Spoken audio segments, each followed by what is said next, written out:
I wonder how Hippocrates is getting on with the moon dew. I wonder as well, Clive. I wonder as well.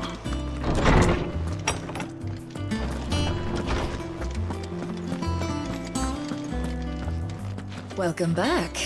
I hope you two had fun while I was busy helping Hippocrates. I would have taken you, but Jill. How's work on the shielding progressing, Hippocrates? Well, very well indeed. And thanks in no small part to your kind assistance. I was just explaining to Tarja how we might best go about preparing the moon dew. And now that we have all the ingredients, we may begin. You can count on me. I've mixed more than a few mysterious concoctions in my time. I'm sure you have. What about the shielding itself? Work is underway, under the watchful eyes of Bardolph and Obolus. Apparently, it'll be ready soon. Thank you. All of you. Right then. Jill, would you join me in the infirmary? Many hands make light work and all that. Of course.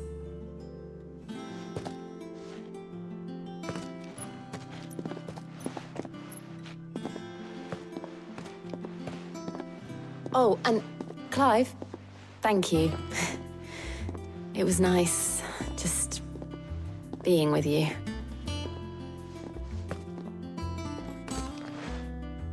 Aww. It appears our work here is almost at an end. A shame. I was enjoying playing the man of action for once. When both the shielding and the moon dew are ready, it will merely be a matter of applying the one to the other. Followed by a rigorous process of testing and retesting, of course. Perhaps someone ought to warn young Mid of that. Leave it to me. Thank you, Hippocrates. Quest complete.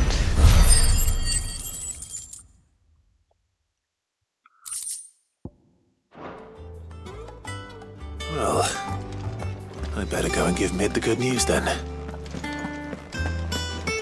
Time for more running. Yay!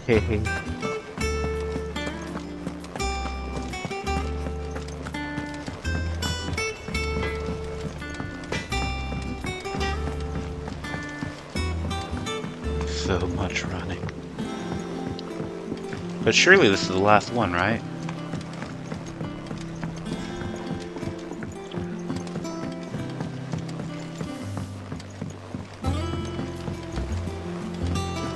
Editors started reading books that don't have any pictures in. Yes, boy. The kid was reading books that didn't have... I just completely tripped on that sentence. Like, face planted. Sorry to keep you waiting, Mid. But you'll be pleased to know that work on the shielding is underway. You found something for it? In a manner of speaking, Hippocrates knew of a substance that's highly resistant to heat. A coating that should provide the protection you need. He's supervising the construction and testing of the shielding as we speak. Brilliant! I knew you wouldn't let me down. Don't thank me. I'm just the errand boy. Right then, better start working out how to bolt all these bits together. To the Black Hammer!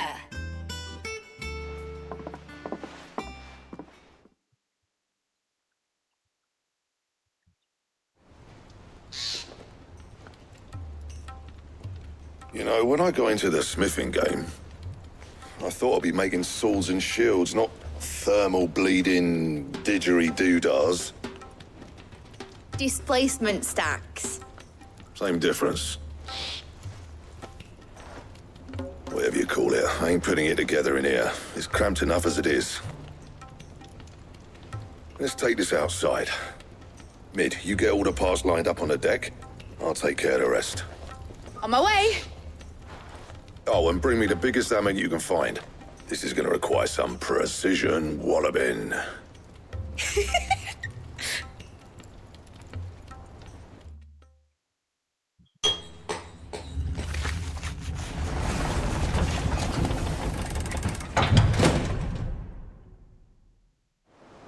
Sometime later.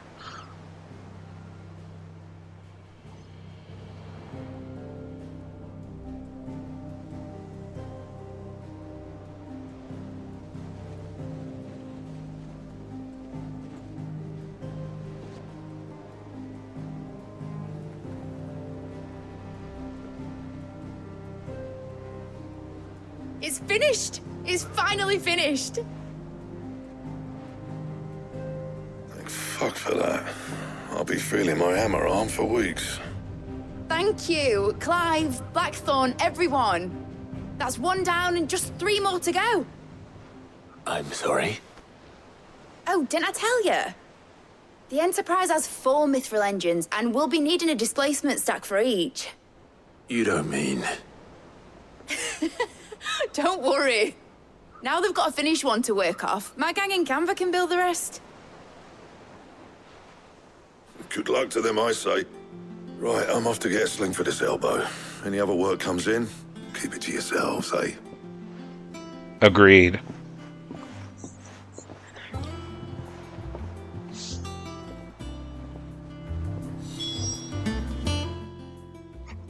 What's the matter? Nothing. Just daydreaming. Thinking about the Enterprise sailing off over the horizon to shores unknown, searching for a land untouched by the Blight, just like me and my dad planned. So if the worst came to the worst and every scrap of soil in the Twins turned black, we might still have a chance. That's what she was meant to be. You see, one last chance just in case we needed it. But now she's so close to being finished, I've realized I don't want her to be that.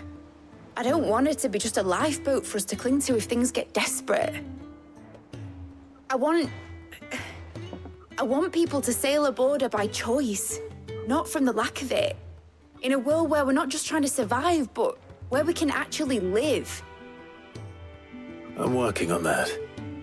And I'll do everything I can to get you what you want. Don't you always? All right. My mind's made up. As soon as the Enterprise is fit to sail, I'm putting her under your command. Sod our plans, I'm trusting in yours.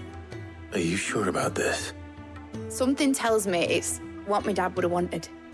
He'd be proud of you. You were gonna visit his grave, weren't you? I was. And you can come too now that your little project is finished. Right. There's just one thing I need to finish up first. Won't be a mo. All right. I'll let Otto know you're coming. Meet us in the mess when you're ready. Aye, aye, Captain.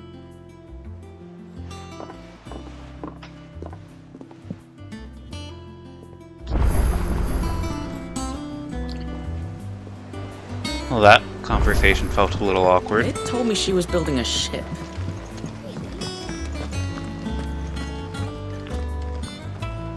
All right, Clive. Asterix.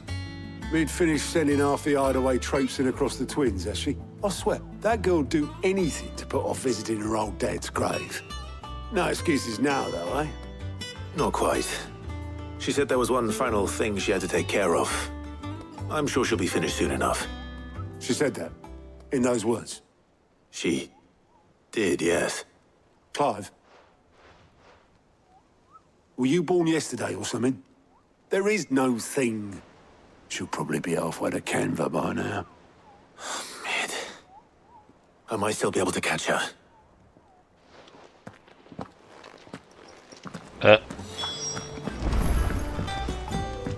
Surely she wouldn't run off. Surely. Is that the thing Tomes helped? Obolus, have you seen Mid? Yep. In a boat, going that way. Then I'm too late. You in a hurry and all, are you? Oh, I offered to take her across, but she wouldn't wait. Just paid for a dinghy and rowed off. Oars going like the clappers. Got some life in her, ain't she?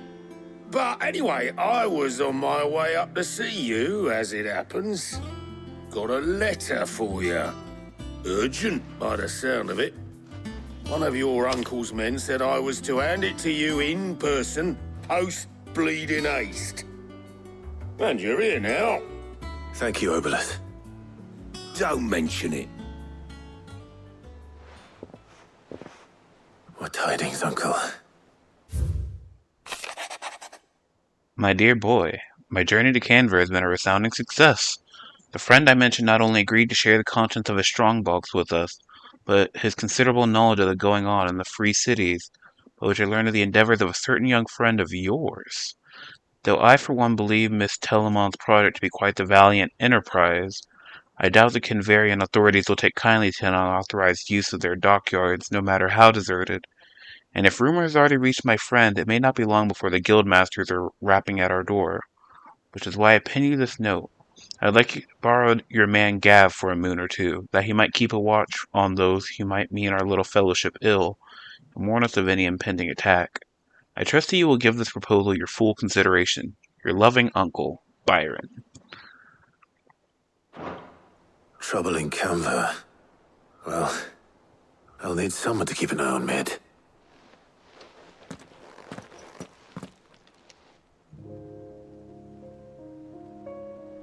So what? Mid got us to do all the dirty work and then just sailed off into the sunset? It, seems that way. Well, nothing we can do about it now.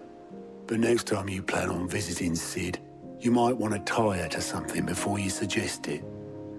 Ah, don't be so hard on her. Gotta admit, the dirty work was kind of fun. Everyone pitching in, all that bollocks. Just like when we built this place. You're right. Anyway, we all set to head to the old hideaway. I could do with getting to Canver pretty sharpish.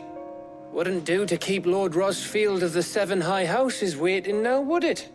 Not after he asked for me personally. Gav will be leaving with me. Will you mind the place while we're gone? You can count on me. Just be sure to give Sid and the others my regards. All right. Oh, by the way, Jill will be joining us too. She's got some things to take care of, but she'll meet us there. I hope she's telling the truth at least.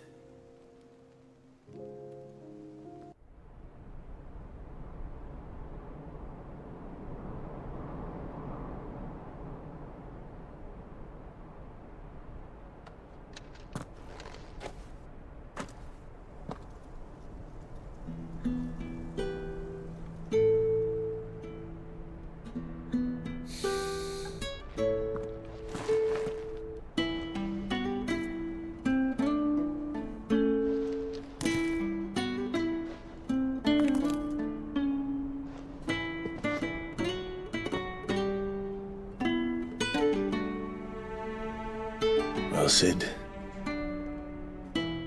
I remember what you told me. That if no one is listening to what you have to say, you may as well not say it.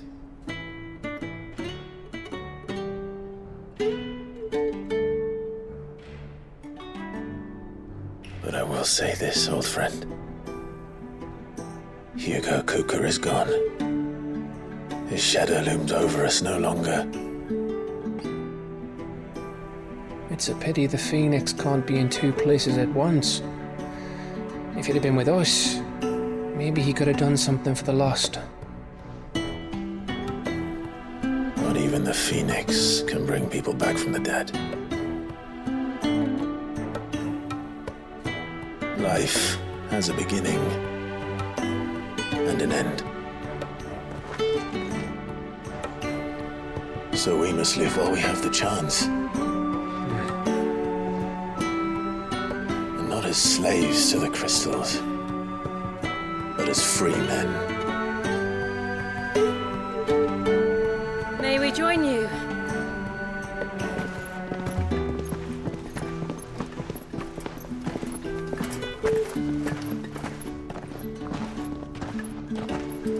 Lady Karen, what a pleasant surprise. I thought I'd drop by and see how you were all doing before heading off to restock my supplies.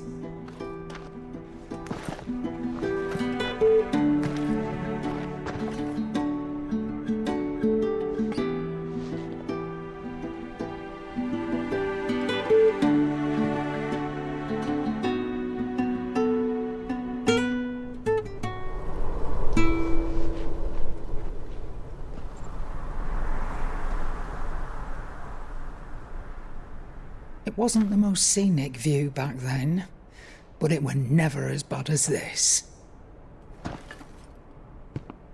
I know. The blight marches on.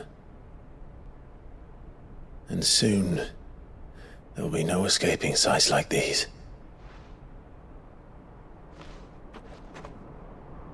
So our mission remains unchanged. We cannot stop until every Mother Crystal is gone, and their thirst for ether with them.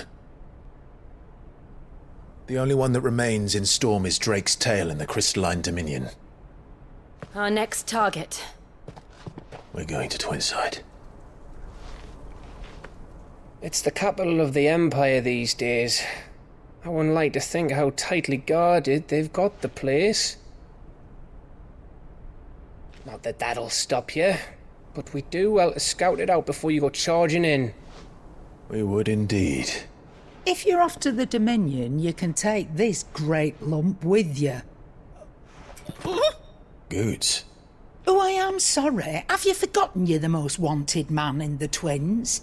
I thought you might like to disguise yourselves as the attendants of a travelling trader, assuming you've no better ideas. You wanted to buy yourself some tools, didn't you?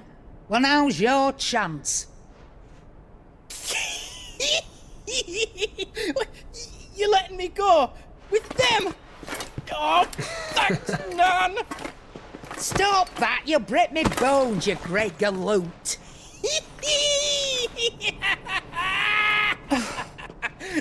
There's a caravan that runs back and forth between the Dominion and the Bocklad markets. It's managed by the Merchants Guild. Just show them Goots' traders pass and you'll be on your way.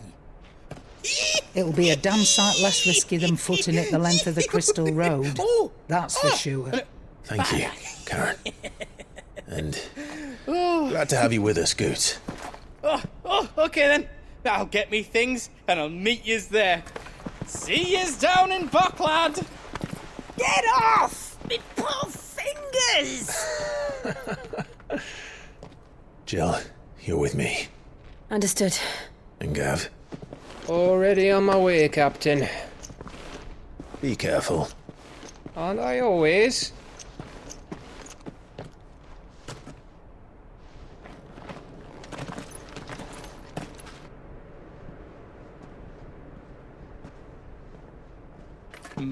Do you see that, Sid? Your protege's making a proper little outlaw of himself.